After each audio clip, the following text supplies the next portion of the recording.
अस्सलाम वालेकुम viewers, welcome to my channel. खुश रहें, आबाद रहें, जहाँ रहें, हैप्पी रहें और हेल्दी रहें। आज मैं आपके लिए मज़ेदार सी वेजिटेबल की रेसिपी लेकर आई हूँ, जिसे कहते हैं करेले प्याज की सब्ज़ी। जी व्यूअर्स, करेले प्याज सबको बहुत मज़ेदार लगते हैं और लोग समझते हैं कि इनको पकाना बहुत ही मुश्किल काम है। तो आज मैं आपको ये काम बिल्कुल आसान करके दिखाऊंगी।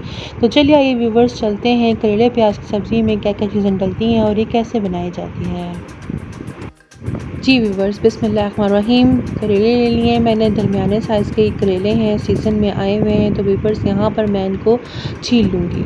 ये देखिए मैंने इनको छील लिया है और अंदर से मैंने इनका गूदा जो है वो कट लगाकर निकाल दिया था एक चम्मच की मदद से। ये देखें बिल्कुल क्लीन कर दिए मैंने अंदर से।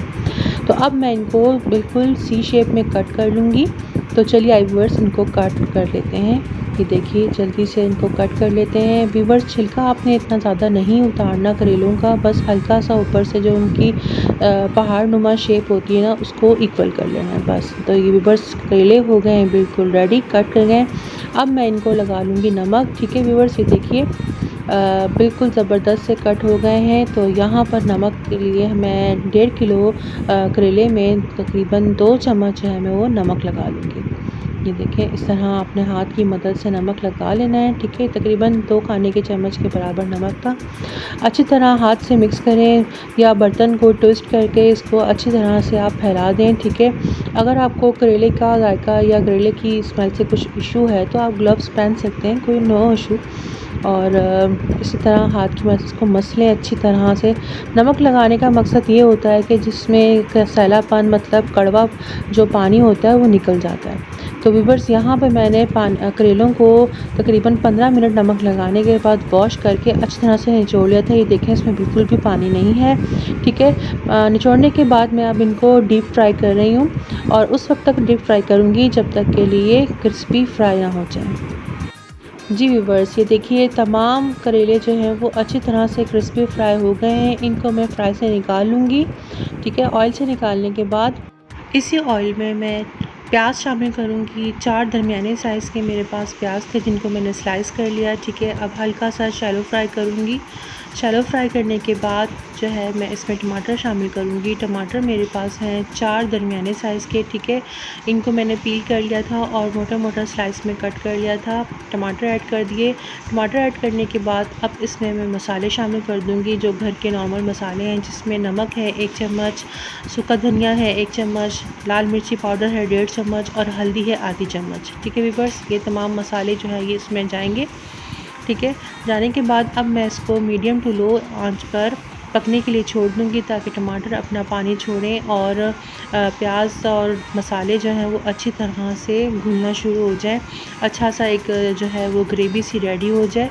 तो बस व्यूअर, जब ग्रेवी रेडी हो जाएगी तो बस फ्राई किए हुए जो करेले थे वो इसमें ऐड करेंगे, हल्का सा कुक करेंगे और हमारे करेले प्याज बिल्कुल रेडी है। बिल्कुल सादी सी रेसिपी है और बहुत ही मज़ेदार बनती है व्यूअर्स। तो चलिए आप इसको कवर करते हैं और मीडियम टू लो फ्लेम पर और ग्रेवी कुक होने तक इसको पकाते हैं। जी व्यूअर्स, ये देखिए माशाल्लाह से 10 से 15 मिनट में जो टमाटर घुल गए हैं और मसाला बहुत अच्छी तरह से भुन रहा है। तो अब फ्लेम को करूँगी थोड़ा सा तेज़ और इसको थोड़ा सा मैं तेज़ आंच पे अच्छी तरह से फ्राई कर लूँगी ताकि थोड़े बहुत जो टमाटर के चंक्स रह गए हैं वो भी हल हो जाए। जी व्यूवर्स, यहाँ पे टमाटर का जो मसाला है प्याज का वो बिल्कुल रेडी हो गया है। अब ये फ्राई जो हमने क्रिस्पी फ्राई करेले किए थे इसमें ऐड कर देने हैं। इनको अच्छी तरह से इसके साथ मिक्स करना है मसाले के साथ। ठीक है, मिक्स करने के बाद बस थोड़ी सी हरी मिर्चें और अदरक कटी हुई डालें, धनिया डालें और आप इसको इंशाल्लाह जब बनाएंगे तो आपके करेले बिल्कुल भी कड़वे नहीं बनेंगे। जिस स्टाइल से मैंने आपको बनाना सिखाए हैं सेम इसी स्टाइल से बनाइएगा। इंशाल्लाह आपको ये सब्ज़ी बहुत पसंद आएगी और आपके घर वाले आपकी तारीफ़ करते करते थकेंगे नहीं, जैसे कि मेरे नहीं थकते।